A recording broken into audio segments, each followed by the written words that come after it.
Midnight horror show, भूतिया रास्ते, सरकारी भूत। नमस्कार दोस्तों, आइए चलते हैं शर्मा जी के घर। फोन आया था, कह रहे थे भाई जी बहुत दिनों से घर नहीं आए, कभी अपने चरणों को हमारे घर में भी ले आइए। एक बात मैं शर्मा जी की आपको बता दूं कि शर्मा जी बिना मतलब के किसी को याद नहीं करते। अपने घर बुलाना तो बहुत दूर की बात है, जरूर कोई ना कोई जरूरत आ पड़ी होगी, तभी शर्मा जी के फोन ने हमारे फोन की घंटी टनटनाई। लीजिए साहब, बातों बातों में शर्मा जी घर पहुंच ही गए। घंटी बजाता हूँ, अरे घंटी तो बज ही नहीं रही। शर्मा जी, शर्मा जी घर में हैं क्या? आया, अभी आता हूँ। और सुनाइए भाई जी, कैसे हैं? मैं ठीक हूँ, आप सुनाइए शर्मा जी, कैसे याद किया? भाई जी पहले भीतर तो आओ, बैठोगे भी या यूं ही खड़े खड़े ही बातें करते रहोगे? मैंने कहा नहीं नहीं, बैठूंगा, क्यों नहीं। आज तो मैं फुर्सत से आया हूँ। आप बताओ शर्मा जी, आपको तो कहीं नहीं जाना है? सो जल्दी में तो नहीं हो? शर्मा जी बोले नहीं नहीं, आज तो रामनवमी है, राम जी की कृपा से ऑफिस की छुट्टी है। और वैसे भी ऑफिस का क्या है, सरकारी नौकरी है। महीने में 10 दिन भी हो आऊं तो अभी हायरी तो पूरे महीने की हो ही जाती है। हाँ ठीक कहते हो शर्मा जी, तभी तो लोग सरकारी नौकरी के लिए लालायित रहते हैं। दरअसल आदमी खुद आलसी नहीं बनता, ये सरकार उसे आलसी बना रही है, ऐसी ढील पोल के कारण। अगर प्राइवेट नौकरी की तरह सरकारी नौकरी में भी लगाम कस दी जाए, फिर देखना आप महीने के 30 दिनों में भी हर महीने 31 दिन जाया करोगे। शर्मा जी बोले अच्छा, तो आपसे मेरा सुख देखा नहीं जाता। मैंने कहा जी ये सुख थोड़े है, ये तो अगर देखा जाए तो आपके लिए दुख का विषय है। अभी आलस में पड़े रहते हो, बाद में जब हड्डियां बिस्तर पर पड़े पड़े अकड़ जाएंगी, तब कहोगे ये क्या हो गया। अब तो चलने फिरने से भी मोहताज हो रहा हूँ। चलो छोड़ो इन बातों को। हाँ बताओ, मुझे कैसे याद किया? शर्मा जी बोले मैंने क्या याद किया, वो मैसेज आपको याद कर रही थी। मैंने कहा आपकी मैसेज, सब खैरियत तो है? शर्मा जी बोले मुझे तो सब खैरियत ही खैरियत लगती है, बस इन्हें ही कुछ गड़बड़ झाला लगता है हर समय।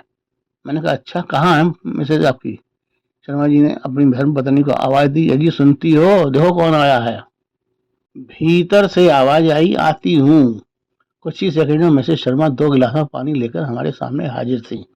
मुझे देखते हुए बोली, नमस्ते भाई साहब, मैंने कई बार इनसे कहा कि आपको बुलवाओ आपको बुलवाओ, लेकिन ये हैं ना, कभी कॉल ही नहीं करते आपको, आलसी जो होते जा रहे हैं। मैंने कहा हाँ जी शर्मा जी, अजी ऐसा आलस भी किस काम का, भाई कमाल का आलस है आपका। हाँ बताइए मिसेज शर्मा, कैसे याद किया आपने? मिसेज शर्मा बोली, भाई जी मैं ना इनके आलस से बहुत तंग आ चुकी हूँ। दिन भर बिस्तर पर पड़े रहते हैं, ना ऑफिस जाते हैं ना घर का ही कुछ काम करते हैं। पता नहीं कितनी नींद इनको आने लगी है, जब देखो तब सोते ही रहते हैं। जब भी कहो ऑफिस जाओ, बहुत दिनों से छुट्टी किए पड़े हो, तो कहते हैं सरकारी नौकरी है, एंजॉय करने तो ना। मुझे तो डर लगता है कि कहीं किसी दिन ये नौकरी से ना निकाल दिए जाए। मिसेज शर्मा ने जैसे ही नौकरी से निकाले जाने की बात बोली, वैसे ही शर्मा जी जैसे भड़क गए। क्या बकती हो, सरकारी नौकरी है, ऐसे कैसे कोई निकाल देगा मुझे, मुकदमा ठोक दूंगा साले पर। मैंने कहा आराम से शर्मा जी, वैसे बात तो सही है, इतना आलस आपके ही शरीर के लिए घातक है। अब अगर कोई मशीन यूं ही पड़ी रहने दोगे तो वह तो जंग ही खाएगी, और जंग खाने के बाद क्या वो चल पाएगी? ऐसे ये शरीर है, अगर इसे एक्टिव नहीं रखेंगे तो ये भी एक प्रकार से जंग ही खाता रहेगा। वैसे एक बात बोलूं शर्मा जी, मर्द लोग घर से बाहर ही अच्छे लगते हैं। मर्द नौकरी या कोई बिजनेस करने घर से जाते हैं तभी लक्ष्मी प्रसन्न होती है। हमारे यहाँ आदिकाल से लक्ष्मी को घर की लक्ष्मी कहा गया है, यानी अगर लक्ष्मी घर में रहेगी तभी घर की उन्नति और तरक्की संभव है। साथ ही मर्द लोग घर और बाहर दोनों जगहों का कार्यभार संभालते हैं, तभी सुंदर वे प्रतीत होते हैं। मर्दों का काम पैसा कमाना है और महिलाओं का काम घर गृहस्थी संभालना।